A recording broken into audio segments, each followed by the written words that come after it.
తెలియలే. నాకే ఆశ్చర్యం అండి. ఈ సినిమాలో డీఓపీగా చేసిన అక్షయ్ బ్రో గాని, మనోడు లిరిసిస్ట్ సనారే గాని, ఇన్ని రోజులు ఈళ్ళు ఏంటి, అసలు ఇంత టాలెంట్ ఏంటి, నేను చూసినప్పుడు చాలా హ్యాపీగా ఫీల్ అయ్యాను. I'm so proud of you all and I'm sure మీ అందరికి చాలా అంటే చాలా మంచి కెరియర్ ఉంది. Thank you. ఇంకా మా టీం గురించి తర్వాత మాట్లాడతానండి.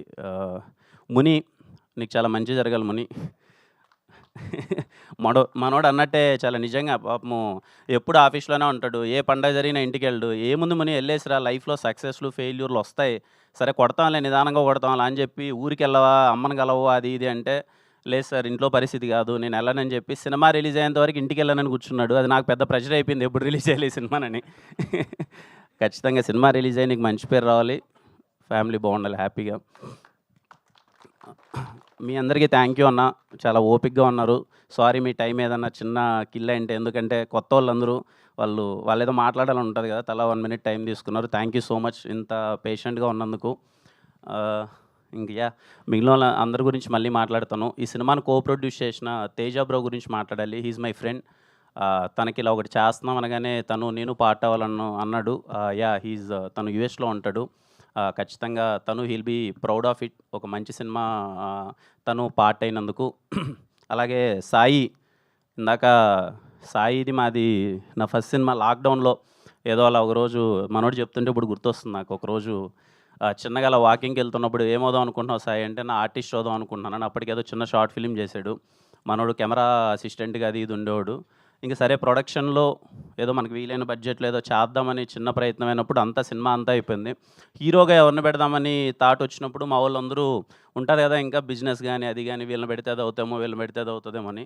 నేను ఫస్ట్ ఒకటే అనుకున్నాను, నాకు తెలుసు ఆ ప్రెజర్, అంటే ఫస్ట్ సినిమా ఆపర్చునిటీ ప్రెజర్ నాకు తెలుసు. అందుకే వీలైనంత వరకు నా సినిమాలు ఎక్కడే కానీ కమర్షియల్ ఆస్పెక్ట్కి వెళ్ళకుండా, ఇన్ని రోజుల నుంచి అంటే ఒక అబ్బాయి ఒక కెమెరా అసిస్టెంట్గా ఎంత తపన పడుతున్నాడో, తనకి యాక్టింగ్ ఇంట్రెస్ట్ కానీ ఫినాన్షియల్ ప్రెషర్ వల్ల రోల్ చేసుకుంటున్నాడు అని చెప్పి, ఎవరో ఎందుకు మన సాయినే హీరోగా పెట్టి చేద్దామని సాయినే హీరోగా పెట్టాను తిమ్మరాజుపల్లి టీవీలో. అంటే నా ఉద్దేశం ఏంటంటే అండి, ఏదో మనం ఏదో చేసేస్తున్నాం అన్నీ ఏం లేదు కానీ, నాకు వీలైనంత హోప్, నాకున్నంతలో నాకు వీలైనంత హోప్, నేను అన్ని సినిమాలకు వెళ్తుంటాను కదా, చాలా సెట్స్లో చూస్తూ ఉంటాను. నేను షార్ట్ ఫిల్మ్స్ చేసేటప్పుడు చాలా సందర్భాల్లో అనుకున్నాను, ఈ అబ్బాయి ఎక్కడ ప్రదీప్ ఎడి, ఈ అబ్బాయి నేను షార్ట్ ఫిల్మ్స్ చేసేటప్పుడే 2016, 2017 ఈ అబ్బాయి పర్ఫార్మెన్స్ చూసి నేను చాలా షార్ట్ ఫిల్మ్స్లో, నేను యాక్ట్ చేద్దాం అనుకున్న షార్ట్ ఫిల్మ్స్లో ఈ అబ్బాయి ఆల్రెడీ హీరోగా ఉండేవాడు. నేను వెళ్ళి అడిగేవాడిని, అన్న నాకు ఇవ్వచ్చు కదా ఆపర్చునిటీ అంటే, ఈ అబ్బాయి చేసే పర్ఫార్మెన్స్ నువ్వు చేయలేవని చెప్పాను వాళ్ళు. నిజంగా ఇతను చేసే పర్ఫార్మెన్స్ నేను చేయలేనండి. అంటే షార్ట్ ఫిలిమ్స్లో తన పర్ఫార్మెన్స్ నేను చూసి ఏంటి చిత్త కొట్టేస్తున్నాడు ఏంటి ప్రదీప్ అని, ఎందుకు ఇన్ని రోజులు ఈ అబ్బాయికి అవకాశం రాలేదన్న విషయం నాకు తెలియదు. నాకు అర్థమైనంతలో చిన్న విషయం ఏంటంటే, నేను చాలాసార్లు షార్ట్ ఫిలిమ్స్ అన్నీ అయిపోయేటప్పుడు నేను చాలా సందర్భాల్లో చెప్పాను. కృష్ణానగర్లో ఉండి మేము వచ్చినప్పుడు షార్ట్ ఫిల్మ్స్లో హీరోలు ఒక 50-60 మంది హీరోలు ఉండేవాళ్ళు. ఎక్కడ చూసినా సరే ఎవరు నువ్వు అంటే హీరో అనేవాళ్ళు, ఎవరంటే షార్ట్ ఫిల్మ్ హీరో. అలా నేను ఒక్కడిని. అందరం ప్రయత్నించేవాళ్ళం కానీ తిరిగి చూస్తే ఒకరు ఇద్దరు కూడా లేరు, అందరూ వెనకాల వెళ్ళిపోయారు. అదే అండి చిన్నది, భయానికి ధైర్యానికి చిన్న ఒక థ్రెడ్ ఉంటుంది కదా. నాకు ఐ రిక్వెస్ట్ ఎవ్రీవన్, నేను చాలా సందర్భాల్లో చెప్తుంటాను, అది లైట్ మ్యాన్ అవ్వచ్చు, కెమెరామ్యాన్ అసిస్టెంట్ అవ్వచ్చు, లేకపోతే మీడియా నుంచి అవ్వచ్చు, ఎనీ క్రాఫ్ట్, మీరు భయానికి ధైర్యానికి చిన్న థ్రెడ్ ఉంటుంది కదండి. ఎవరైనా హీరో అవ్వాలనుకున్నా సరే, టాప్ డైరెక్టర్ అవ్వాలనుకున్నా సరే, ఆ భయాన్ని వదిలేసి ధైర్యానికి ఒక అడుగేయండి, అందరూ అయిపోతారు. ఆ చిన్న హోప్ ఏదో నాకు వీలైనంత ఇవ్వాలేనండి. ఈరోజు సాయి హీరో అయ్యాడు. ఈరోజు నేను ఇంకా నెక్స్ట్ సినిమా ఈ ఇయర్లో ఇంకో 2 సినిమాలు అవుతున్నాయి. ఆ సినిమా ద్వారా ఒక 20 మంది హీరోలు బయటకు వస్తారు. బికాజ్ క్రికెట్ బ్యాక్డ్రాప్ కాబట్టి అందరూ ఇంపార్టెంట్ క్యారెక్టర్స్. వీలైనంత అందరినీ కొత్త వాళ్ళని ఆడిషన్ చేస్తున్నారు.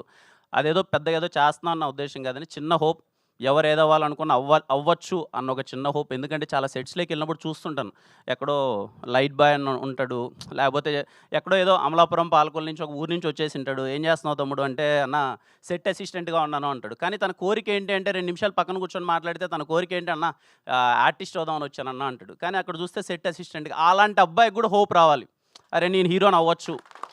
ఇక్కడ హీరోని అవ్వాలంటే పెద్ద ఏం లేదు. నాకు తెలిసి ఒకవేళ కేఏ ప్రొడక్షన్లో నేను ఎంతవరకు చేస్తానో, నాకున్న డబ్బుల్లో కానీ నేను ఎంత ఎదుగుతానో, నాకున్న డబ్బుల్లో మాత్రం నేను చేస్తే హీరోలు కానీ ఆర్టిస్టులు కానీ అందరూ అంతే. చాలా అంటే చాలా చిన్న స్థాయి నుంచి వచ్చిన వాళ్ళు ఉంటారు కదా, వాళ్ళకి వీలైనంత మందిని ఆర్టిస్టులు కానీ టెక్నీషియన్స్ కానీ వాట్ ఎవర్ చేయడానికి ప్రయత్నిస్తాను. ఖచ్చితంగా దానికి మీ అందరి సపోర్ట్ ఉండాలి. థ్యాంక్ యూ అండి. థ్యాంక్ యూ సో మచ్ ఈవెంట్‌కి వచ్చినందుకు.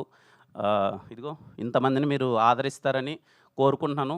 మళ్ళీ మళ్ళీ చెప్తున్నానండి, కొన్ని సినిమాలు డబ్బుల కోసం చేస్తాం, కొన్ని సినిమాలు ఇది. 'Thimmarajupalli TV' is a very, very, very honest film. రేపు మీరు థియేటర్‌లోకి వచ్చి కూర్చున్న తర్వాత, అరే ఒక విలేజ్‌లో జరిగే ఒక సస్పెన్స్ డ్రామా ఇంత హానెస్ట్‌గా ఎలా తీశార్రా, ఇంత క్వాలిటీగా, ఇంత టెక్నికల్ యాస్పెక్ట్స్‌తో ఎలా తీశార్రా అన్నట్టుంటది. మీ అందరికి బాగా నచ్చుతది. అందరం ఏప్రిల్ 17థ్ థియేటర్‌లో కలుద్దాం. మరిన్ని ఈవెంట్లు ఉంటాయి. ఈ సినిమా గురించి మరింతగా మాట్లాడదాం. అండ్ తిమ్మరాజుపల్లి టీవీలో పనిచేసిన ప్రతి ఒక్కరికి, లైట్ మ్యాన్ అన్న దగ్గర నుంచి హీరో వరకు ఆర్టిస్టులు అందరికీ, ప్రతి ఒక్కరికి thank you so much. Me support వల్లనే ఈ సినిమా కంప్లీట్ అయింది. And thank you all. Thank you. Thank